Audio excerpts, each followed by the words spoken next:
Chemistry शुरू करना है ना।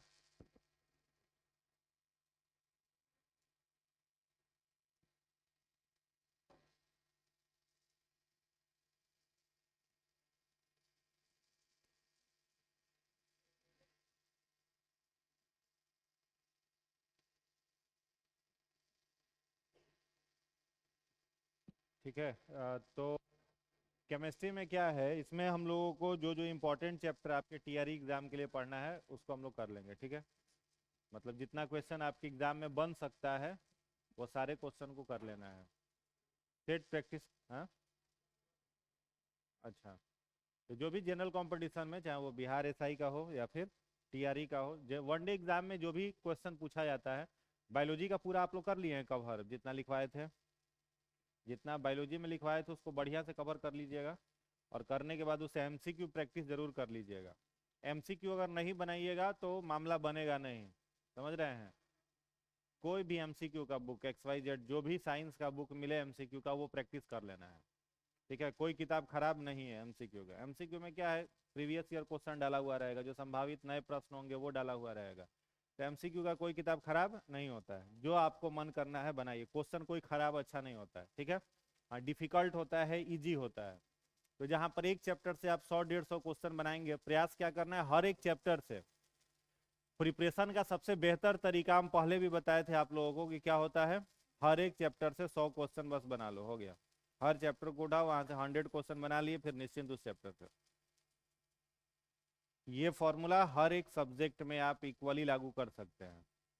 जैसे भूगोल पढ़ रहे हैं तो भूगोल का कोई एक चैप्टर, जैसे यूनिवर्स पढ़ रहे हैं, ब्रह्मांड, ठीक है। तो यूनिवर्स चैप्टर पढ़ रहे हैं तो यूनिवर्स का पहले क्या करना है, आपको थ्योरी पढ़ लेना है। और थ्योरी जैसे ही खत्म हो तो उससे कितना एमसीक्यू कर लेना है, 100 एमसीक्यू। थोड़ा बड़ा चैप्टर है तो ज्यादा बना लो, 150 एमसीक्यू कर लो। छोटा चैप्टर है तो 100 बना लो।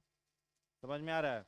साइंस में बायोलॉजी पढ़ रहे हैं तो पहला ब्रांच ब्रांच पढ़े थे, उसके बाद ह्यूमन फिजियोलॉजी पढ़े थे। तो ह्यूमन फिजियोलॉजी में 5-6 चैप्टर था, हर एक चैप्टर से 100-100 क्वेश्चन, मतलब 500 से 600 क्वेश्चन ह्यूमन फिजियोलॉजी का बना लीजिएगा, हो जाएगा। क्लियर है।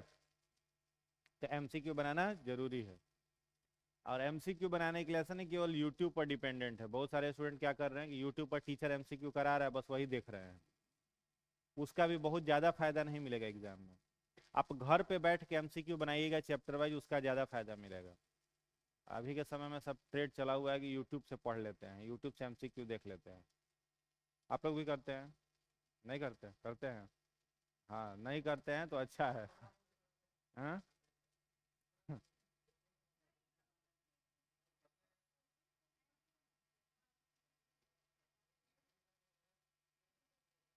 तो वो कर लीजिए, लेकिन ज़्यादा फायदा आपको क्या करेगा, घर पर बैठ करके बनाइएगा किताब, वो फायदा करेगा। समझ गए। यूट्यूब वाला देखा हुआ दिमाग से बहुत देर तक रहेगा नहीं। और घर पे अपने से बैठ करके बनाइएगा, जो क्वेश्चन गलत होगा उसका एक्सप्लेनेशन पढ़िएगा, वो हमेशा याद रहेगा। समझ रहे हैं ना। इसलिए जो किताब हो एमसीक्यू का खरीद लीजिए। लूसेंट का एमसीक्यू आता है वो बना सकते हैं, घटना चक्र का एमसीक्यू आता है वो बना सकते हैं, सब ठीक है। क्राउन का आता है वो ठीक है। कोई भी एमसीक्यू की किताब लेके बनाइए और पूरा बनाइए, क्वेश्चन उसका याद करते जाइए। चलिए केमिस्ट्री में देखिए क्या है। केमिस्ट्री शब्द को अगर डिफाइन किया जाए हिंदी में, इसको कहते हैं रसायन विज्ञान। रसायन विज्ञान, इसको अगर डिफाइन किया जाए तो क्या कहेंगे,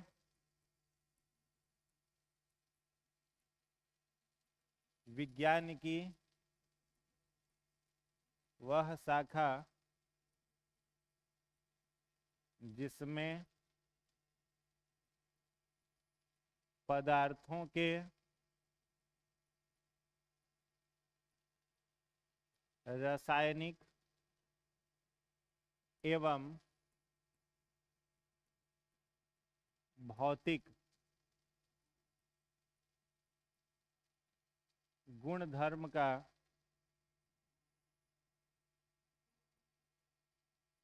अध्ययन एवं उनके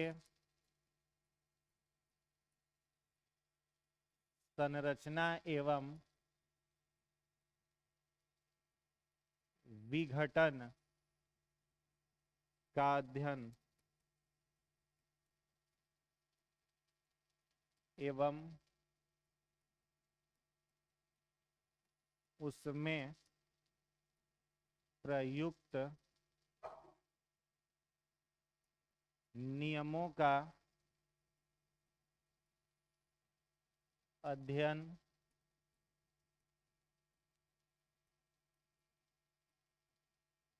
किया जाता है।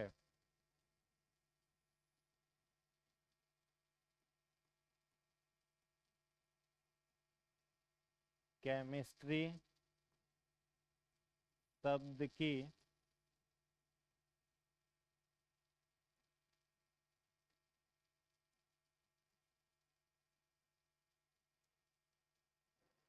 उत्पत्ति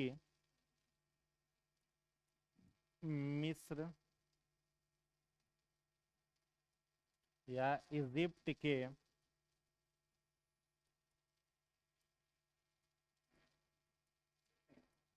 केमिया शब्द से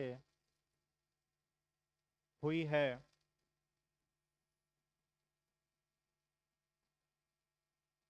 जिसका अर्थ काला रंग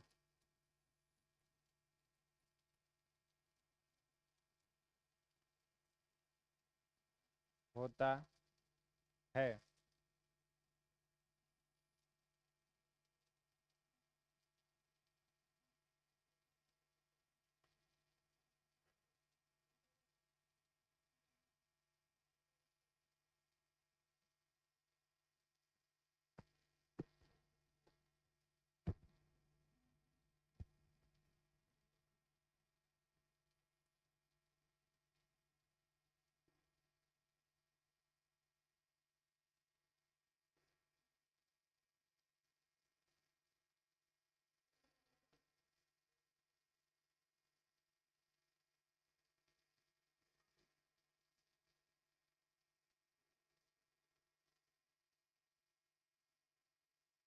हो गया।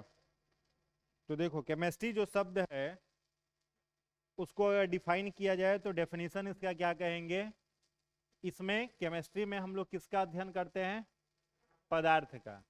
पदार्थ को अंग्रेजी में कहा जाता है मैटर। हर एक सब्जेक्ट में पार्टिकुलर किसी न किसी का अध्ययन ही होता है। जैसे बायोलॉजी में अगर पूछा जाता था कि किसका अध्ययन करते थे तो क्या बोलोगे, जीवों का अध्ययन, है ना। जीवन का अध्ययन क्या कहलाता था, जीव विज्ञान। Study of living individuals are called biology. अगर आपसे पूछे कि फिजिक्स में किसका स्टडी किया जाएगा, अगर आपसे पूछा जाए कि फिजिक्स में किसका स्टडी किया जाए तो क्या बोलोगे, क्या बोलोगे, एनर्जी के साथ, एनर्जी के साथ किसका, बॉडी का रिलेशन। बॉडी का मतलब क्या होता है, बॉडी का मतलब शरीर नहीं, धरती का सारा चीज को क्या माना जाता है, बॉडी माना जाता है। तो एनर्जी और बॉडी का रिलेशन किस में पढ़ा जाता है, फिजिक्स में पढ़ा जाता है। बायोलॉजी में जीवधारियों का अध्ययन किया जाता है, वैसे ही केमिस्ट्री में किसका अध्ययन किया जाता है, पदार्थ का, मैटर का अध्ययन किया जाता है।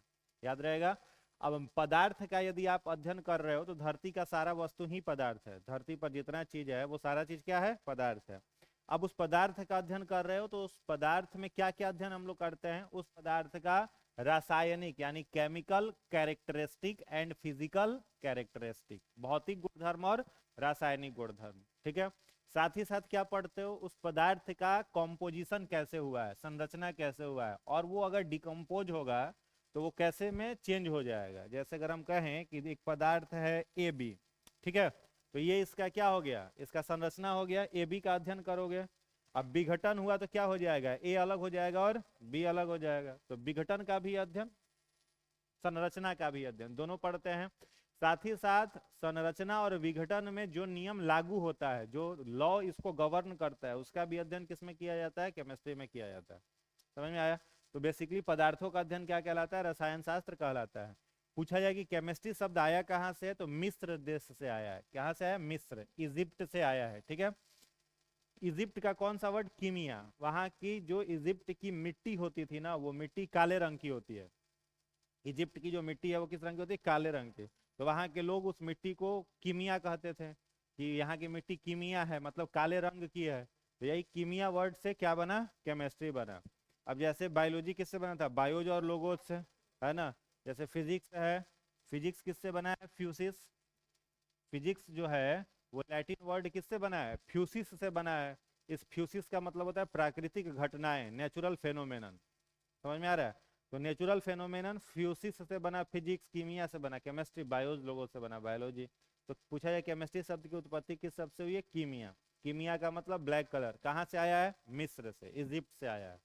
क्लियर हुआ? आगे लिखिएगा।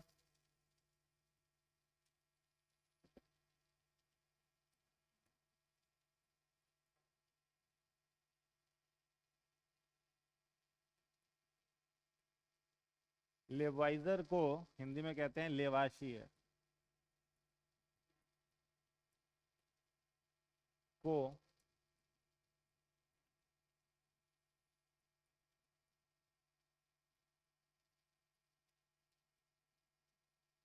आधुनिक रसायन विज्ञान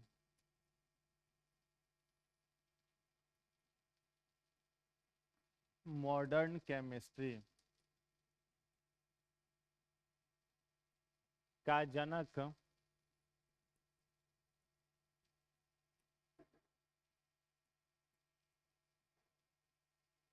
कहते हैं। ठीक है,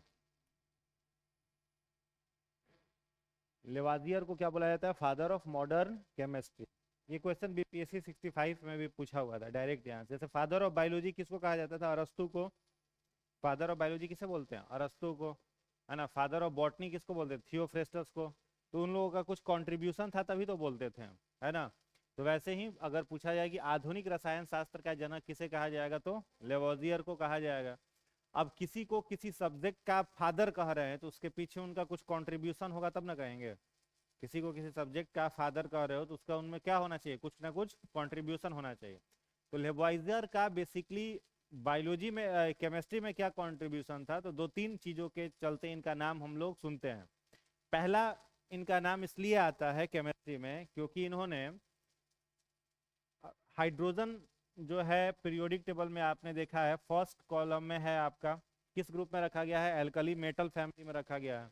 तो हाइड्रोजन का खोज किसने किया था? तो हाइड्रोजन का खोज किया था, इसको अभी हम लिखा देंगे, लिखिएगा मत, हेनरी कैवेंडिस। हाइड्रोजन का खोज किसने किया था? हेनरी कैवेंडिस ने। लेकिन हाइड्रोजन का नाम किसने रखा था? लेबॉयजर ने। समझ में आ रहा है? हाइड्रोजन का खोज करता है हेनरी कैवेंडिस और हाइड्रोजन का नामकरण करता कौन हो गया? लेबॉयजर हो गया। तो पहला कंट्रीब्यूशन जिनके चलते इनको फादर ऑफ केमिस्ट्री कहा जाता है। ठीक है। दूसरा कंट्रीब्यूशन इनका था लेबॉयजर का, वो था law of conservation, law of conservation of मास। हिंदी में क्या कहते हैं? द्रव्यमान संरक्षण का सिद्धांत। तो द्रव्यमान संरक्षण का सिद्धांत किसने दिया था? लेबॉयजर ने दिया था। Law of conservation of mass, law of conservation of energy physics में पढ़ते हैं, energy neither be created nor be destroyed. ठीक है। Law of conservation of mass भी यही कहता है, mass never be created nor be destroyed. ठीक है।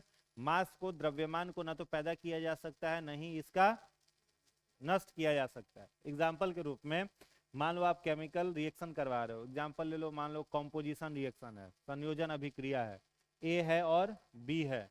तो ए और बी का प्रोडक्ट क्या बनता है? ए बी बनता है। अगर ए 10 ग्राम है, बी 20 ग्राम है, तो ए बी प्रोडक्ट कितने ग्राम का बनेगा? 30 ग्राम का ही बनेगा। समझ में आ रहा है? ए 10 ग्राम, बी 20 ग्राम, तो प्रोडक्ट कितना? 30 ग्राम। केमिकल रिएक्शन होने के बाद मास में कोई बदलाव नहीं आएगा। ठीक है। या फिर अगर इस 30 ग्राम को आप वापस तोड़ोगे तो ए जाएगा तो वो 10 ग्राम में जाएगा, बी जाएगा तो 20 ग्राम में जाएगा, यानी टूटने के बाद भी उसके मास में कोई बदलाव नहीं होगा। ये बात किसने बताया? लेवाइजर ने बताया। तो दूसरा contribution law of conservation of मास।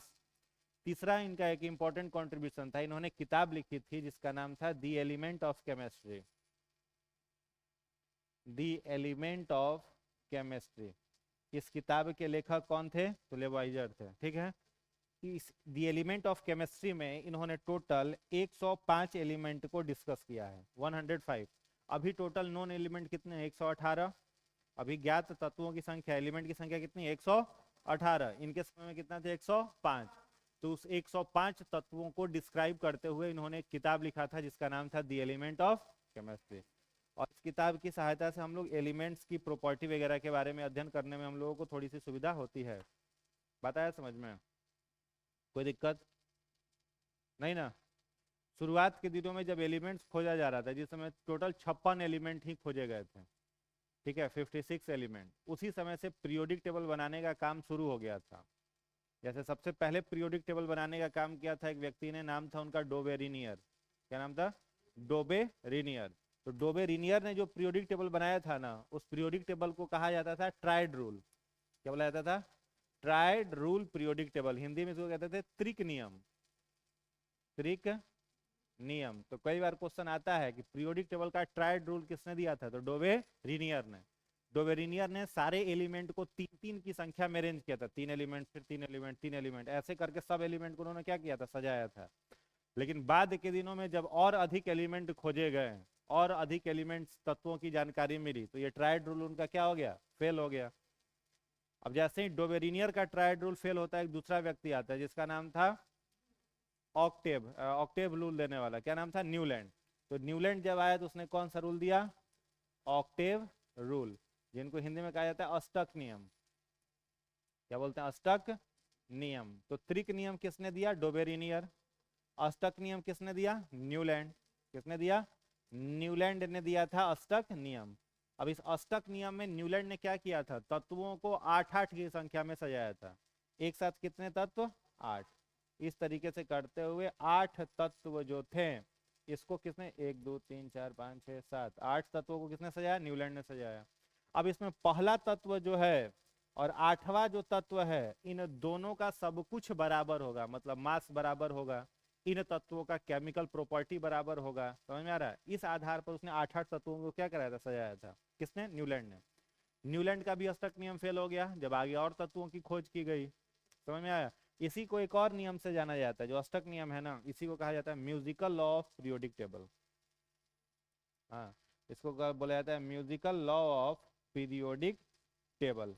क्यों कहा जाता है?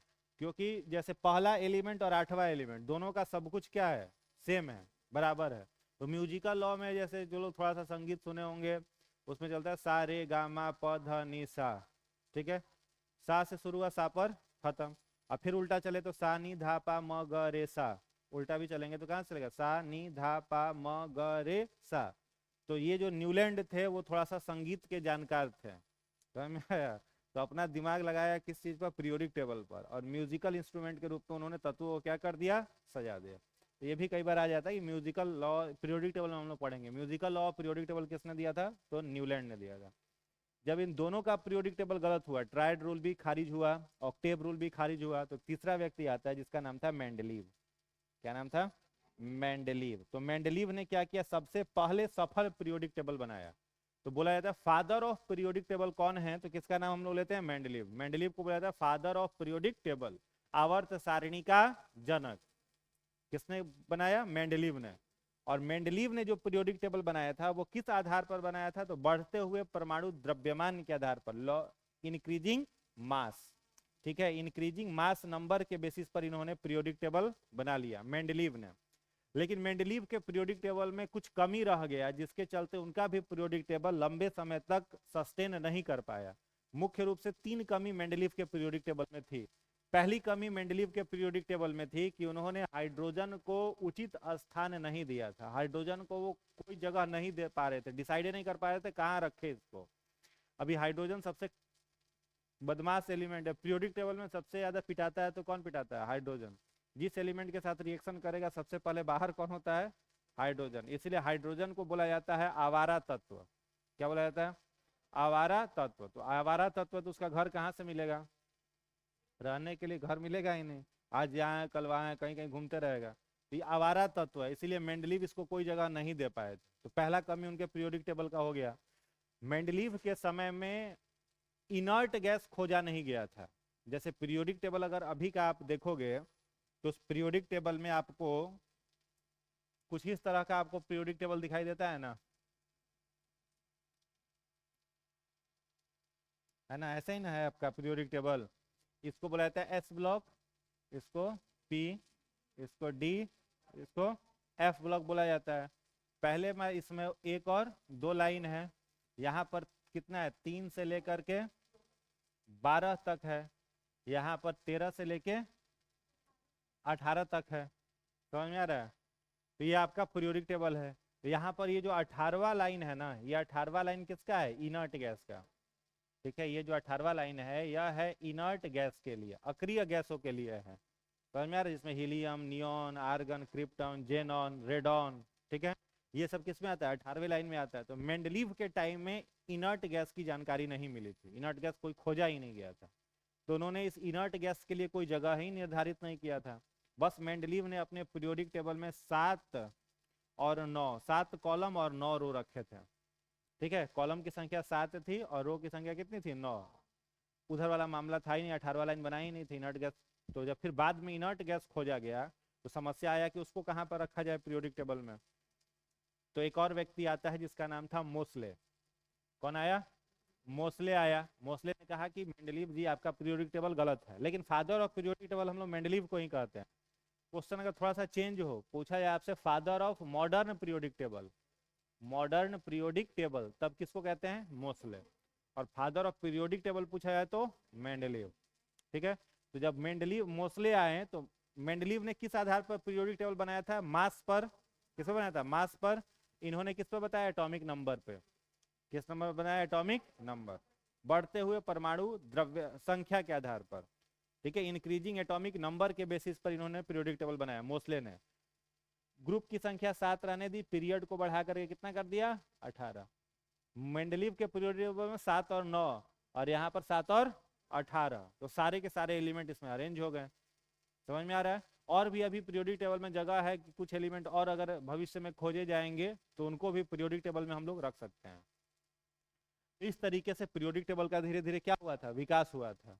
अब जब पीरियोडिक टेबल का विकास हो ही रहा था, अभी नहीं हुआ था पूरी तरीके से, उसी समय एक किताब लिख दिया था, किसने, लेवोजियर ने। कौन सी किताब, दी एलिमेंट ऑफ केमिस्ट्री।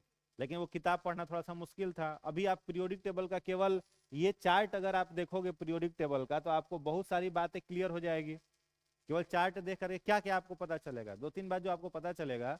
इस ग्रुप, पहला लाइन देखोगे तो कहोगे कि सर ये एल्कली मेटल है, मतलब क्षारीय धातु है। आपको क्या पता चल जाएगा कि इस लाइन में जो जो तत्व है, 7 तत्व जो हैं वो कैसे हैं, क्षारीय धातु। दूसरा लाइन देखोगे, एल्कली अर्थ मेटल, क्षारीय मृदा धातु। ये वाला देखोगे तो क्या कहोगे, क्षारीय मृदा धातु हो जाएगा, एल्कली अर्थ मेटल। 3 से लेकर के 12 तक के एलिमेंट को देखोगे तो तुरंत कहोगे कि सर यह ट्रांजिशन मेटल है। क्या है, ट्रांजिशन मेटल, मतलब संक्रमित धातु है। संक्रमित धातु क्यों है कि सर इसकी वैलेंसी जो है वो लगातार क्या होते रहती है, बदलते रहती है। मतलब 3 से 12 तक में जो भी तत्व आएगा उसमें किसी का भी वैलेंसी निश्चित नहीं कर सकते हैं, वो चेंज होते रहता है वैलेंसी बार बार, इसलिए इसको क्या बोला जाता है, ट्रांजिशन मेटल बोला जाता है। और क्या पता चलेगा कि सर इस ग्रुप में केवल किसे रखा गया है, मेटल को, सिर्फ इसमें धातुओं को रखा गया है, केवल मेटल है इसमें। सर जितने सारे कॉस्टली मेटल हैं, महंगे धातु हैं, वो सब किस में आते हैं, डी ब्लॉक में आते हैं। जैसे सोना हो गया, चांदी हो गया, प्लेटिनम हो गया, ये सब किस में आएगा, डी ब्लॉक में आएगा। तो पीरियोडिक टेबल देख करके इतना जानकारी मिला ना आपको। उसके बाद जैसे ही आप पी ब्लॉक के भीतर आओगे तो पी ब्लॉक में आपको मेटल, नॉन मेटल और metal wide, metal, non metal और मेटेल वाइड, ये तीनों के तीनों मिल जाएंगे, धातु, अधातु और उपधातु। ठीक है, तीनों आपको किसमें मिल जाएंगे, पी ब्लॉक में मिल जाएंगे। पी ब्लॉक में इधर आपको इनर्ट गैस भी मिल जाएगा, सारा कुछ आपको मिल जाएगा। एफ ब्लॉक में आप आओगे तो एफ ब्लॉक को कहा जाता है inner transition metal, inner transition, inner transition metal संक्रमित धातु का ही समूह है। तो निचला संक्रमित धातु का समूह इसको बोला जाता है। इसमें 2 ग्रुप है, एक्टिनाइड और लेंथेनाइड। ठीक है, इसमें एक्सप्लोसिव मटेरियल्स को रखा गया है। किस रखे हैं, एक्सप्लोसिव मटेरियल, एक्सप्लोसिव एलिमेंट को रखा गया, विस्फोटक तत्व, जैसे यूरेनियम हो गया, थोरियम हो गया, पोलोनियम हो गया।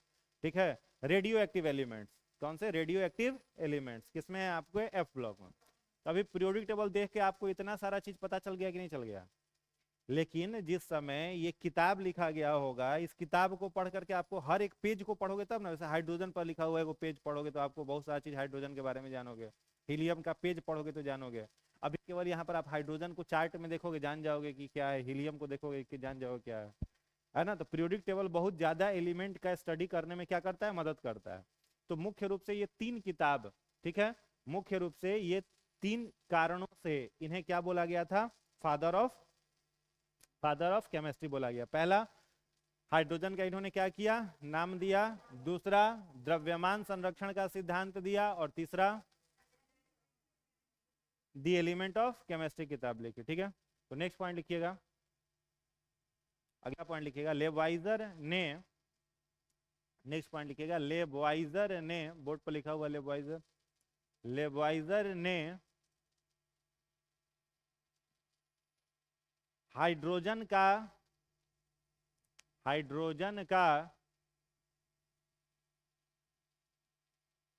नामकरण किया, जिसकी खोज हेनरी कैवेंडिश, यहां लिखा हुआ है, जिसकी खोज हेनरी कैवेंडिश ने की थी, जिसकी खोज हेनरी कैवेंडिश ने की थी। हो गया। दूसरा पॉइंट लिखिएगा, द्रव्यमान संरक्षण का सिद्धांत, द्रव्यमान संरक्षण का सिद्धांत,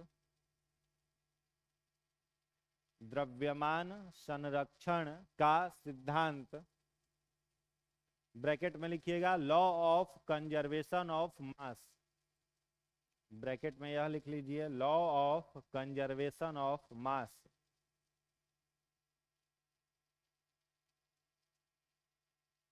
लेबवाइजर द्वारा दिया गया, लेबवाइजर द्वारा दिया गया, लेबवाइजर द्वारा दिया गया। नेक्स्ट पॉइंट लिखिएगा, the element of chemistry, the element of chemistry पुस्तक लेबवाइजर ने लिखी, द एलिमेंट ऑफ केमिस्ट्री पुस्तक लेबवाइजर ने लिखी। ठीक है, द एलिमेंट ऑफ केमिस्ट्री किसने लिखा? लेबवाइजर ने लिखा। बात आया समझ में? अब एक लाइन में अगर हम आपसे पूछे कि बताओ केमिस्ट्री में हम लोग किसका अध्ययन करते हैं, तो क्या बोलोगे? किसका अध्ययन करते हैं? मैटर का, पदार्थ का। मैटर यानी पदार्थ। तो पदार्थ होता क्या है? हाँ, अब जगह छो गया तो देखिए ना सकते हो जी। हाँ, तो हवा पदार्थ नहीं है? हवा भी तो पदार्थ है। हर वस्तु जो, देखिए, स्थान घेरे एवं उसका द्रव्यमान, एवं उसका द्रव्यमान हो, उसे पदार्थ कहते हैं। अपवाद में लिख लीजिएगा, किरण, रे। ठीक है, मैटर को अगर डिफाइन करना है तो क्या डिफाइन करोगे? Every object which occupy space and having its own mass, है ना? हर वह वस्तु जो स्थान घेरती है एवं उसका क्या होता है? द्रव्यमान होता है, कुछ मास होता है, उसको क्या कहते हैं? पदार्थ कहते हैं। समझ में आया? तो दुनिया का सब चीज क्या है? पदार्थ है। हर वस्तु जो धरती पर है सब पदार्थ है। विकिरण पदार्थ क्यों नहीं है? क्योंकि वो उसमें द्रव्यमान नहीं होता है। स्थान घेरता है लेकिन द्रव्यमान नहीं होता है। तो दो चीजों के आधार पर किसी को आप बोलोगे, किसके आधार पर? तो स्थान घेरना, ऑक्युपाई स्पेस, एंड मास, द्रव्यमान। ये दोनों जिसके पास होगा वही क्या है? पदार्थ है। क्लियर हो गया? अब यहां पर एक चीज आपको मिल रहा है, द्रव्यमान, एक शब्द सुन रहे हो, मास। तो अगर हम पूछे आपसे कि मास, जिसको हम लोग कह रहे हैं द्रव्यमान, और एक टर्म है वेट, जिसको कहते हैं भार, ठीक है। मास एंड वेट, ये दोनों एक ही है ना, अलग अलग है? मास और वेट एक ही है कि अलग अलग है? क्या अलग अलग है?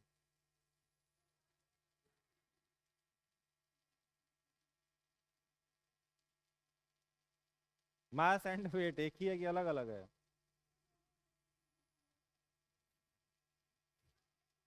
तो अलग है तो बताओगे ना क्यों? हाँ, मास लिक्विड फॉर्म में होता है।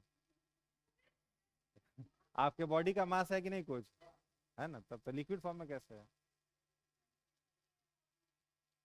हाँ, अब नियर आप धीरे धीरे पहुंच रहे हैं जगह पे, और थोड़ा दिमाग लगाइए, सोच के बताओ, ध्यान से सोचो, बताओ। ऑनलाइन वाले लोग भी बताइए, मास एंड वेट दोनों में क्या डिफरेंस है? हमको लग रहा है ऑनलाइन वाला बता देगा सब, बताइए जल्दी।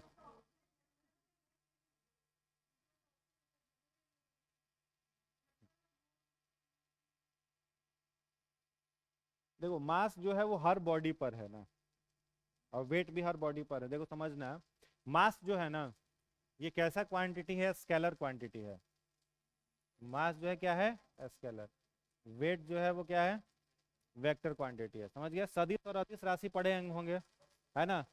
तो अदिश का मतलब क्या होता है? जिसमें मैग्नीट्यूड होता है, डायरेक्शन नहीं होता है। और सदिश जिसमें मैग्नीट्यूड और डायरेक्शन दोनों होता है। तो वेक्टर का मतलब जिसमें मैग्नीट्यूड भी है एज वेल एज डायरेक्शन भी है।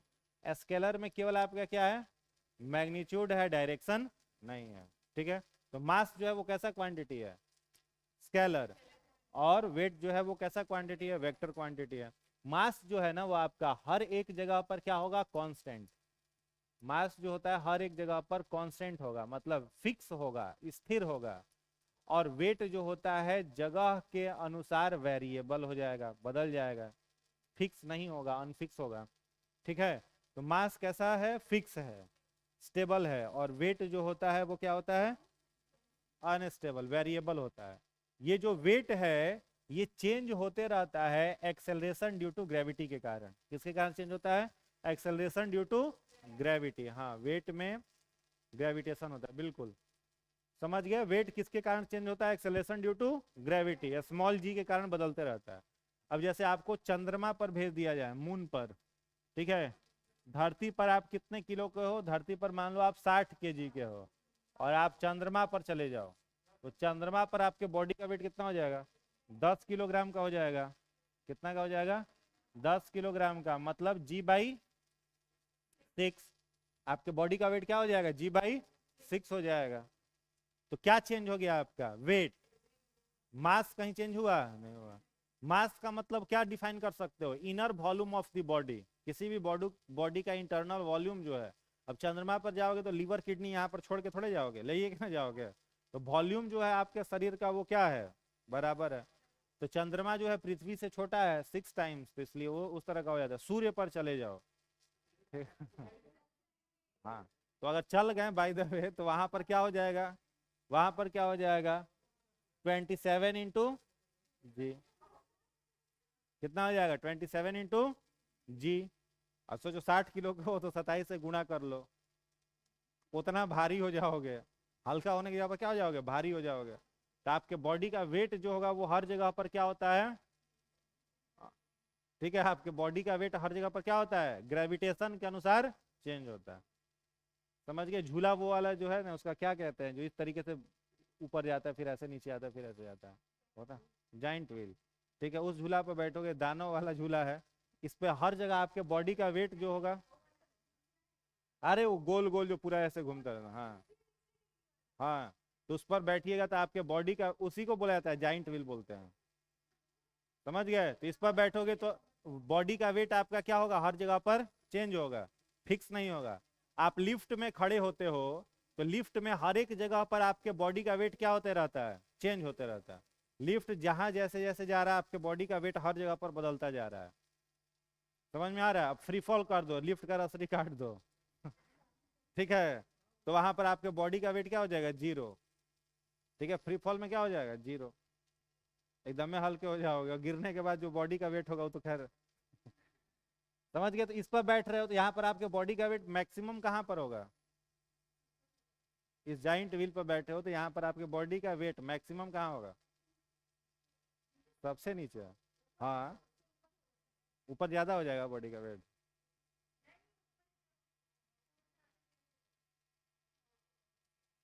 ये पृथ्वी है, ठीक है। ये क्या है? सुनो सुनो, ध्यान से समझना, ये पृथ्वी है। इस पृथ्वी से आपने आप ऊपर जा रहे हो, पृथ्वी से ऊपर जा रहे हो, तो आपके बॉडी का वेट बढ़ते जा रहा है कि कम होते जा रहा है? यहाँ पर मान लो आप 60 किलो के हो, जैसे जैसे ऊपर जा रहे हो वेट आपका क्या हो रहा है? कम होते जा रहा है। और जैसे जैसे आप नीचे आते रहो बॉडी का वेट बढ़ते जा रहा है। मैक्सिमम आपका वेट कहाँ होगा? सरफेस पे। मैक्सिमम वेट सरफेस पे। फिर अगर आप कोर की तरफ जा रहे हो, पृथ्वी के सेंटर की तरफ जा रहे हो, भीतर अब सेंटर की तरफ जा रहे हो, तो आपके बॉडी का वेट घटते जा रहा है। समझ में आ रहा है? बॉडी का वेट आपका क्या हो रहा है? घटते जा रहा है। और जैसे ही सेंटर पे पहुंचोगे आपके बॉडी का वेट जीरो, क्योंकि चारों तरफ से लगने वाला जो ग्रेविटी है आपके बॉडी के वेट को कैंसिल कर देगा। तो at the centre of the earth the weight of the body becomes zero. Centre पर जाने के बाद बॉडी का वेट क्या हो जाएगा? जीरो हो जाएगा। तो वेट हर एक जगह पर क्या होते रहता है? चेंज होते रहता है। मास हर जगह पर क्या होता है? कांस्टेंट है। खैर, मैटर समझ गए किसको कहते हैं? जो स्थान घेरे और उसका अपना क्या हो? द्रव्यमान हो। मैटर का अगर क्लासिफिकेशन करें, वर्गीकरण, तो कैसे करेंगे? हाँ, पदार्थ का अगर वर्गीकरण किया जाए, क्लासिफिकेशन इसका करेंगे, पहला हम लोग फिजिकल क्लासिफिकेशन,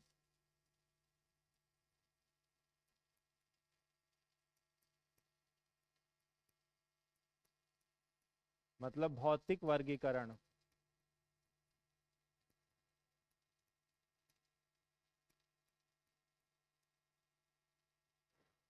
दूसरा है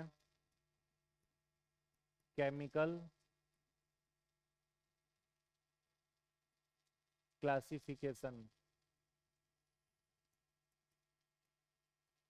रासायनिक वर्गीकरण। फिजिकल क्लासिफिकेशन करिएगा तो इसमें मिलेगा आपको solid,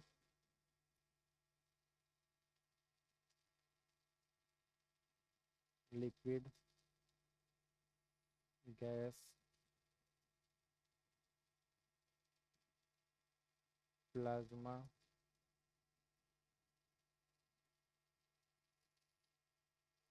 Bose Einstein,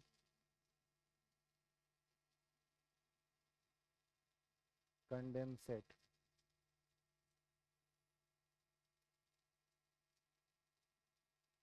chemical classification में प्योर और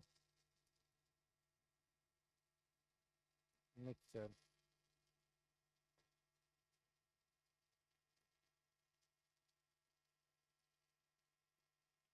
प्योर में एलिमेंट मतलब तत्व,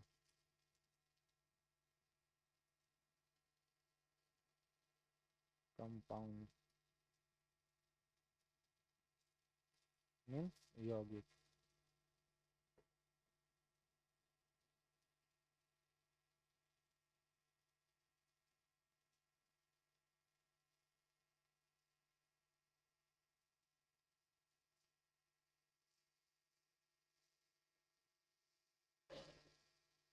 मेटलवाइड,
लिख लीजिए।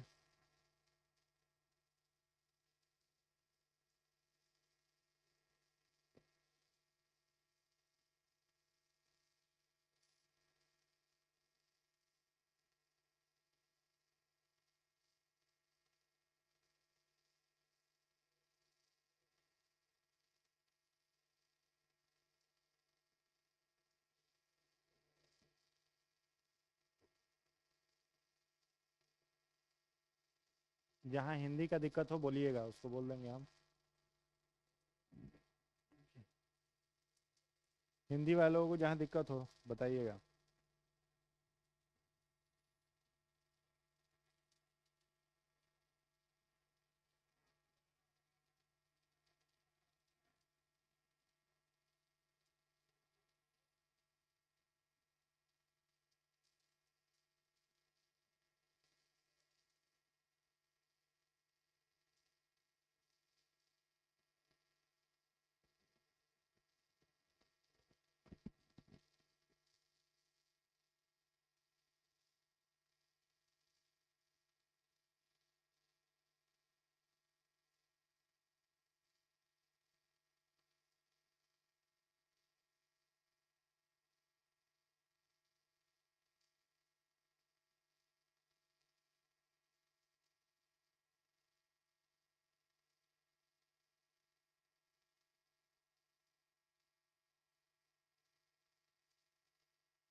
ठीक है, इसको देखिए।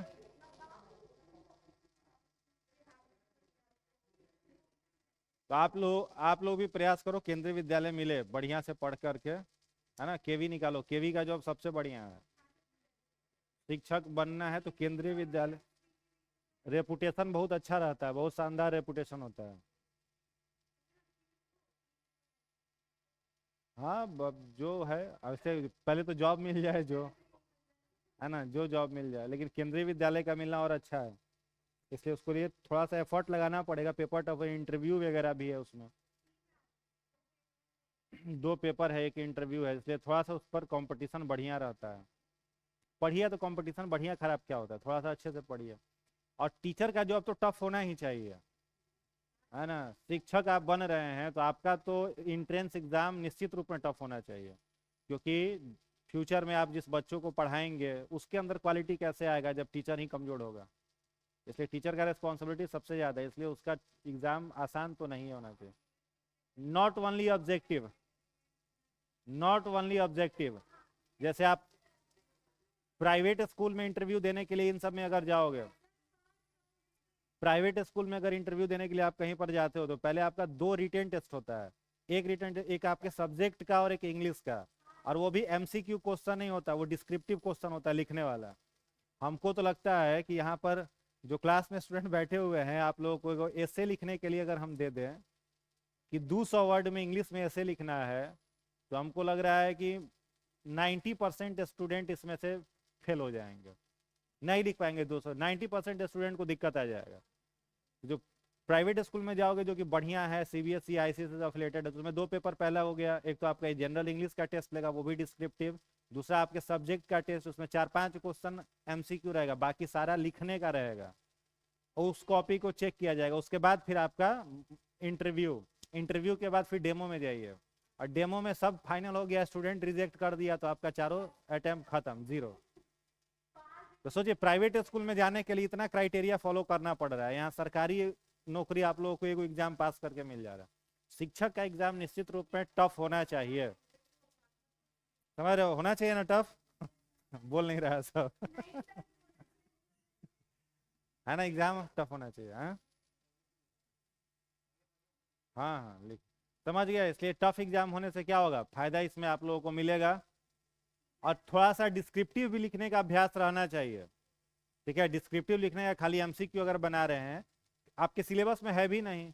अब बीएड में लास्ट टाइम हमको लग रहा है कि आप लोग पेपर लिखे होंगे वही डिस्क्रिप्टिव होगा, बीएड के बाद तो डिस्क्रिप्टिव होगा नहीं।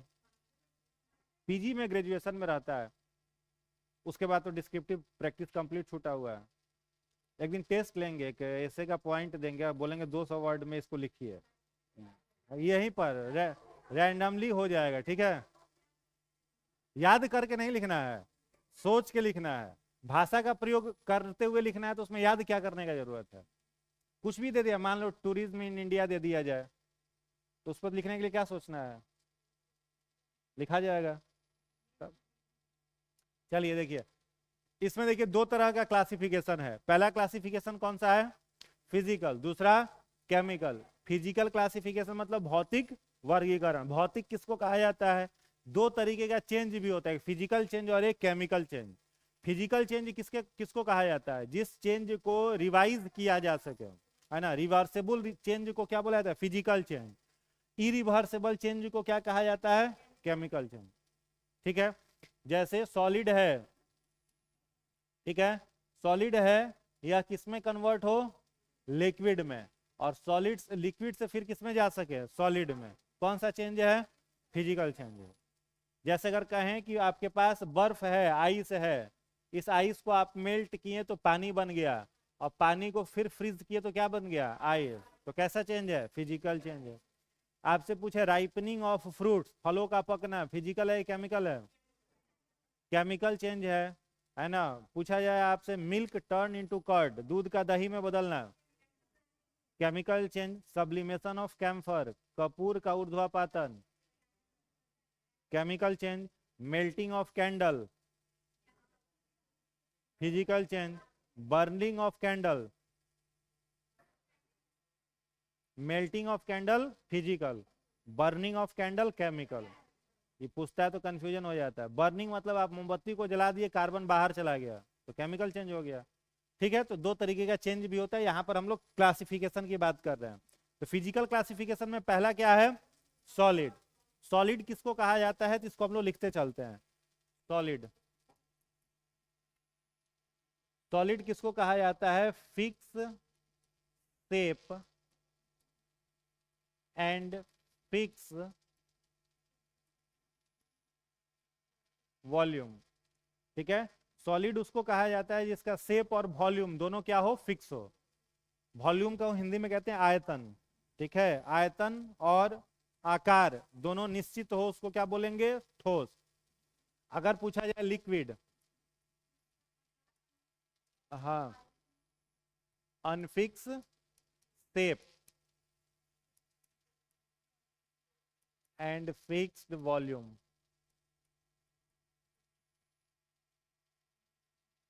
गैस,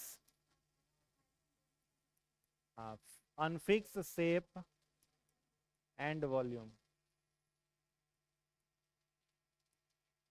जिसका वॉल्यूम और शेप दोनों अनफिक्स हो वो क्या हो जाएगा, गैस हो जाएगा। इसका कुछ प्रॉपर्टी अगर देखा जाए, मान लो आपसे पूछें डेंसिटी यानी घनत्व मैक्सिमम किस में है,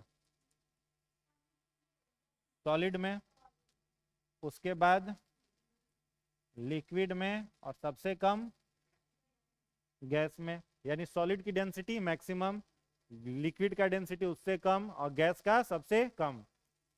दूसरा, इंटरमोलेकुलर स्पेस। इंटरमोलिकुलर स्पेस सबसे ज्यादा किसमें है, गैस के बाद लिक्विड, सबसे कम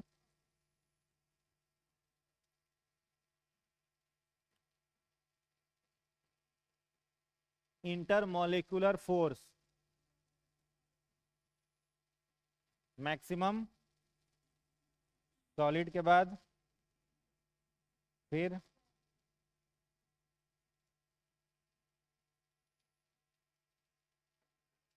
diffusion,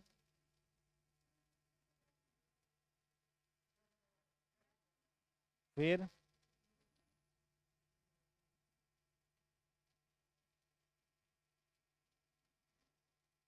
kinetic energy,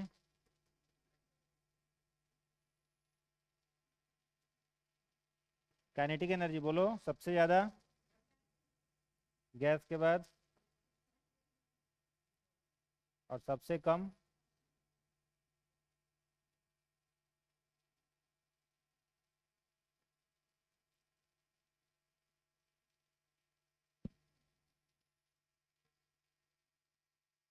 osmosis. Osmosis सबसे ज्यादा गैस में।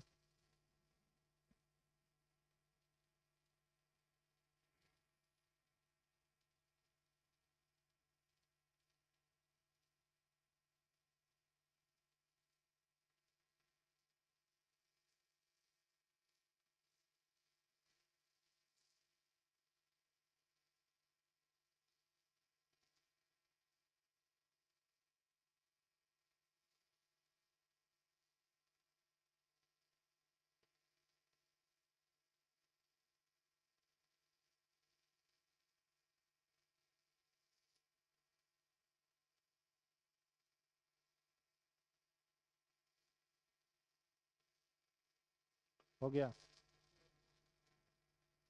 इसमें कोई दिक्कत नहीं ना। डेंसिटी को घनत्व कहते हैं, इंटरमोलिकुलर स्पेस को अंतः आणविक स्थान, ठीक है, इंटरमोलिकुलर फोर्स अंतः आणविक बल, डिफ्यूजन को विसरण, काइनेटिक एनर्जी को गतिज ऊर्जा। ठीक है, कोई दिक्कत किसी को नहीं है। तो तीन अवस्था पदार्थ का समझ गया, सॉलिड, लिक्विड, गैस। चौथा लिखिएगा प्लाज्मा।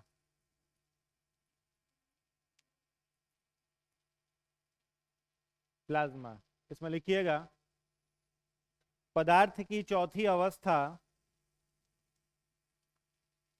पदार्थ की चौथी अवस्था जिसमें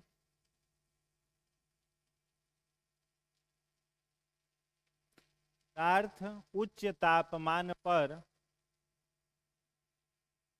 उच्च तापमान पर आयनित होकर,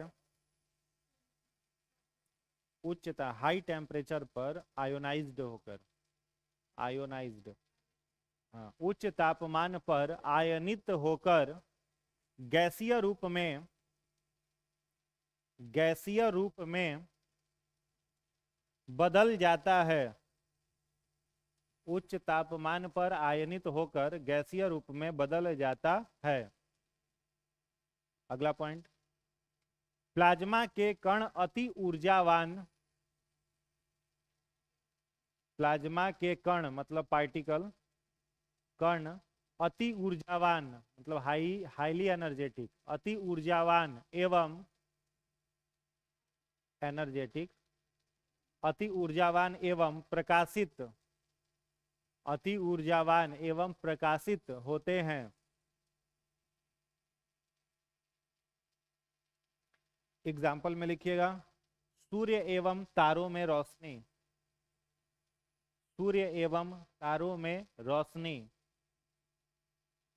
सूर्य एवं तारों में रोशनी, कौमा बिजली का कड़कना, लाइटनिंग, बिजली का कड़कना, लाइटनिंग, कड़कना या चमकना, लाइटनिंग, कौमा मरकरी बल्ब का जलना, मरकरी बल्ब ट्यूबलाइट जिसको बोलते हैं का जलना, ठीक है। सूर्य और तारों में रोशनी किसके कारण है? प्लाज्मा के कारण। वैसे सूर्य में रोशनी का कारण हाइड्रोजन का हीलियम में बदलना, नाभिकीय संलयन है ना, nuclear fusion of hydrogen into helium. सूर्य में दो गैस है ना, हाइड्रोजन है और हीलियम है, इसका क्या होता है? नाभिकीय संलयन। तो सूर्य में प्रकाश है, ठीक है, तो नाभिकीय संलयन ना हो तो सूर्य का प्रकाश समाप्त हो जाएगा। तो तारा में भी उसीलिए रोशनी है, प्लाज्मा के कारण ही है। समझ में आ रहा है? लाइटनिंग जो होता है, बिजली चमकता है, प्रकाश का गति ज्यादा तेज होता है कि ध्वनि का? प्रकाश का। इसलिए पहले बिजली चमकता है तो दिखाई क्या देता है? बिजली का चमकना, कड़कना बाद में सुनाई देता है ना। तो बिजली का चमकना क्यों दिखाई देता है? प्लाज्मा के कारण। बिजली में एनर्जी किसके कारण है? प्लाज्मा के कारण। सीएफएल बल्ब नहीं, ट्यूबलाइट, ये सब जो बल्ब लगा हुआ है ये सब क्या है? सीएफएल है। ट्यूबलाइट देखे हम, कांच का रहता था, पूजा पूरा एकदम कांच का रहता था, व्हाइट कलर का। पूजा वूजा में, छठ पूजा में किनारे किनारे रोड पर बांधा रहता था, है ना। उसको जलाने के लिए स्पार्क करना पड़ता था तब जल जाता था। चौक अलग से लगता था, वो मरकरी बल्ब होता था, उसको मरकरी बल्ब ट्यूबलाइट बोला जाता था। अब आप नया ट्यूबलाइट खरीद के अगर तोड़ोगे ना, नया ट्यूबलाइट खरीद के तोड़ोगे तो लगेगा केवल कांच टूट रहा है। और फ्यूज ट्यूबलाइट तोड़ोगे तो दो तरह का आवाज निकलेगा, कांच का टूटने का आवाज भी होगा और ऐसा लगेगा कि अंदर से कुछ गैस बाहर निकला, डब आवाज आएगा। और नया में वो आवाज डब वाला नहीं आएगा। कारण क्या होता है? उसके अंदर जो है प्लाज्मा भरा हुआ है। मरकरी के अंदर क्या भरा हुआ है? प्लाज्मा भरा हुआ है। जैसे ही इसमें इलेक्ट्रिसिटी कंडक्ट किए, इलेक्ट्रिसिटी गए, तो आपने क्या लिखा है उसके में? क्या लिखा है? पहला पॉइंट में लिखे हो, चौथी अवस्था है जिसमें उच्च तापमान पर पदार्थ क्या हो जाता है? आयनित। तो ये प्लाज्मा जो है, इस पर जैसे ही इलेक्ट्रिसिटी गया तो उच्च तापमान मिला, इस प्लाज्मा के कण क्या हो गए? आयनित, आयोनाइज्ड हो गया। आयोनाइज्ड मतलब उस पर चार्ज आ गया। आयोनाइज का मतलब चार्ज आ गया। तो जैसे ही चार्ज आया तो ये प्लाज्मा के कण किस रूप में कन्वर्ट हो गए? गैसियस फॉर्म में, ठीक है, और चमकना शुरू कर दिए। तो क्वेश्चन पूछता है ना कि ट्यूबलाइट में कौन सा गैस भरा रहता है, तो क्या कहते हो? आर्गन। ट्यूबलाइट में कौन सा गैस रहता है? आर्गन गैस भरा रहता है। हाँ? और जो पहले आर्गन चिप्स के पैकेट में नाइट्रोजन होता है, आर्गन किस में है? ट्यूबलाइट में। और जो 100 वाट वाला बल्ब आता था पहले, 100 टंक्शन वाला, उसमें होता था हीलियम गैस। कौन सा गैस होता था? हीलियम। और मरकरी बल्ब में आर्गन। समझ में आया? तो उच्च तापमान पर प्लाज्मा आयनित होकर के किसमें बदल गया? गैसियस अवस्था में। और उसमें से ग्लो करना शुरू कर दिया। अब ट्यूबलाइट अगर कभी फूटेगा तो उसमें से यही आर्गन गैस बाहर निकलेगा, तब आवाज भी सुनाई देगा, डब का आवाज भी सुनाई देगा। समझ में आ रहा है? तो प्लाज्मा पदार्थ की चौथी अवस्था है जिसमें क्या होता है? गैसियस फॉर्म में कन्वर्ट हो जाता है प्लाज्मा, है ना, और चमकना शुरू कर देता है, उच्च आयनित हो जाता है, हाईली आयोनाइज्ड हो जाता है। क्लियर है? पांचवा लिखिएगा, बोस आइंस्टीन कंडेंसेट। पांचवा अवस्था लिखिए, बोस आइंस्टीन कंडेंसेट। पहले लिखे हुए हो कॉपी में, जो मैं चार्ट बनाया था उसमें देखो, बोस आइंस्टीन कंडेंसेट।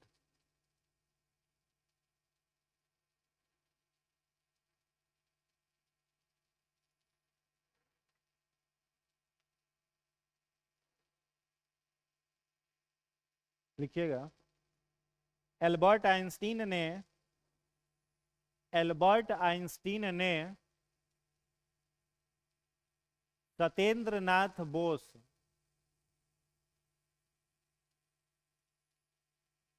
सत्येंद्र नाथ बोस द्वारा दिए गए इस समीकरण को, सत्येंद्र नाथ बोस द्वारा दिए गए इस समीकरण को, इस समीकरण को प्रूफ किया, इस समीकरण को प्रूव, PROVE, प्रूव किया। हो गया। तो देखो बोस आइंस्टीन कंडेंसेट मॉडल जो है, इसमें कितने वैज्ञानिक है? पहले बोस, बोस में कौन? सत्येंद्र नाथ बोस। तो जहां कहीं भी बोस लिखेगा ना, तो वहां पर दो गो बोस का नाम आता है, वो जगदीश चंद्र बोस, वो सत्येंद्र नाथ बोस। तो जगदीश चंद्र बोस बायोलॉजी में थे। पौधों के वृद्धि मापन यंत्र को किसने बनाया था? जगदीश चंद्र बोस, जेसी बोस ने।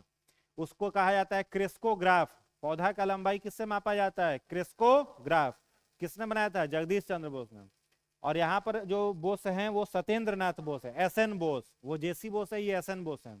ठीक है। तो SN बोस ने एक इक्वेशन दिया था, उस इक्वेशन को प्रूव किसने किया? एल्बर्ट आइंस्टीन ने।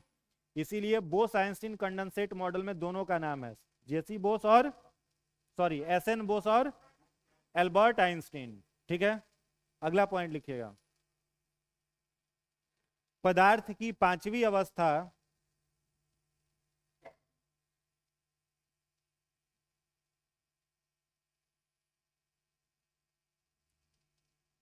जिसमें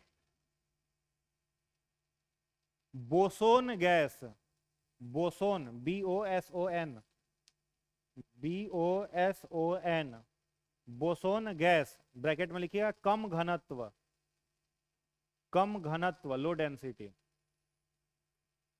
बोसोन गैस के 1,00,000 कणों में से, बोसोन गैस के 1,00,000 कणों में से, कण माने पार्टिकल, कणों में से एक कण को लेकर, एक कण को लेकर उसे परम शून्य ताप, परम शून्य, शून्य ताप ब्रैकेट में लिखिएगा absolute zero temperature, absolute zero temperature, -273 degree, -273, absolute zero temperature bracket में -273 डिग्री पर ठंडा किया गया, ब्रैकेट बंद हो जाएगा, सेल्सियस में, पर ठंडा किया गया तो उसके परमाणुओं की गति, परमाणुओं की गति रुक गई,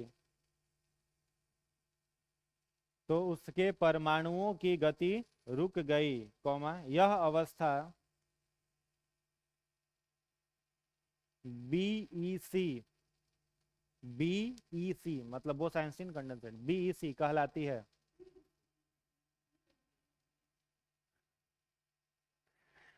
BEC कहलाती है,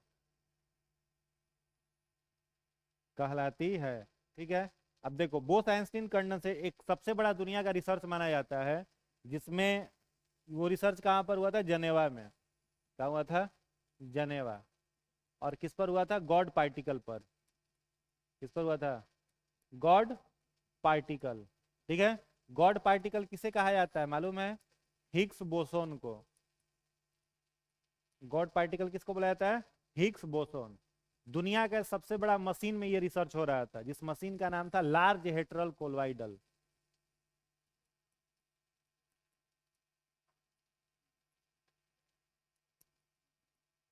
ठीक है। लार्ज हेड्रल कोलॉइडल ये दुनिया का क्या है? सबसे बड़ा यंत्र है, मशीन है। इस पर रिसर्च कर रहे थे अल्बर्ट आइंस्टीन। कहां पर? जनेवा में। तो कहा जाता है कि हिग्स बोसोन क्या है? तो हिग्स बोसोन का नाम कई बार एग्जाम में पूछा है। तो हिग्स बोसोन को क्या बोला जाता है? गॉड पार्टिकल बोला जाता है। समझ में आ रहा है? इसी पर रिसर्च हुआ था और बोस आइंस्टीन कंडेंसेट मॉडल की खोज की गई थी। बोस आइंस्टीन कंडेंसेट मॉडल का जब खोज किया जा रहा था, तो सबसे लो डेंसिटी का काल्पनिक गैस लिया गया, बोसोन। यहां देख रहे हो, हिग्स बोसोन। ठीक है। किसके नाम पर है ये? SN बोस के नाम पर, सत्येंद्र नाथ बोस के नाम। काल्पनिक गैस है, क्या नाम है? बोसोन। गैस की विशेषता क्या है? Low density. ठीक है। इस गैस की डेंसिटी जो है वो क्या है? बहुत अधिक कम है, लो डेंसिटी गैस है। अब इसके कितने लाख कण में से 1,00,000 पार्टिकल में से कितने पार्टिकल को लिया गया है? एक पार्टिकल। सोचो कितना सूक्ष्म ये प्रयोग था। 1,00,000 पार्टिकल में से एक पार्टिकल को निकाला और इस एक पार्टिकल को -273 डिग्री पर ठंडा किया। ये टेम्परेचर अपने आप में नामुमकिन है। इसको बोला जाता है absolute zero temperature. Absolute zero temperature. ये तापमान ही अपने आप में इम्पॉसिबल है, इस पर किसी वस्तु को ले ही नहीं जा सकते हैं। अब पता नहीं गया था कि नहीं गया था। आज भी बोस-आइंस्टीन कंडेंसेट मॉडल पर रिसर्च हो ही रहा है। ये रिसर्च जो है अभी भी चल ही रहा है, पूरा रिसर्च कंप्लीट है नहीं है। तो जब -273 डिग्री सेल्सियस पर बोसोन गैस के एक पार्टिकल को ले जाया गया तो उसके जो भी मूवमेंट था उस पार्टिकल का, अब जैसे आगे हम लोग पढ़ेंगे, दो तरीके का पार्टिकल मान लो एक कंटेनर में लिया गया। एक पार्टिकल है सस्पेंडेड पार्टिकल, ठीक है, और एक है कोलॉइडल पार्टिकल। सस्पेंडेड पार्टिकल मतलब साइज उसका लगभग कितना हो जाएगा? 10 के पावर 5 के आसपास माइक्रोन मीटर में, और इसका हो जाएगा कोलॉइडल का 10 के पावर 10 के आसपास हो जाएगा। दो पार्टिकल को लिखा गया है कोलॉइडल इसमें, और इसमें क्या गिराया गया? रे गिराया गया। तो रे जब गिराया जाएगा ना तो ये दोनों पार्टिकल जो होगा वो जिगजैग मोशन में गति करेगा। जिगजैग मोशन समझ रहे हो? ऐसे तिरछा तिरछा इस तरीके का गति करेगा। तो जब -273 डिग्री पर ले जाया गया ना इस पार्टिकल को, तो इस पार्टिकल में कोई गति ही होना बंद हो गया, कोई इसमें गति नहीं हो रहा था। उसका इलेक्ट्रॉन वगैरह सब क्या हो गया? स्थिर हो गया। जैसे कोई यहाँ पर एक पार्टिकल हम लें तो इसके आउटर ऑर्बिट में इलेक्ट्रॉन रिवॉल्व करेगा ना, बाहरी कक्षा में क्या घूमेगा? इलेक्ट्रॉन वगैरह घूमेगा। वो सारा का सारा मूवमेंट, कोई मूवमेंट उसमें फिर दिखाई ही नहीं दिया, सारा मूवमेंट बंद हो गया। उसी अवस्था को बोला गया बोस-आइंस्टीन कंडेंसेट मॉडल। बात आई समझ में? कोई दिक्कत इसमें नहीं। नेक्स्ट क्लास में पदार्थ का केमिकल प्रॉपर्टी कंप्लीट हो जाएगा, फिजिकल क्लासिफिकेशन हो गया।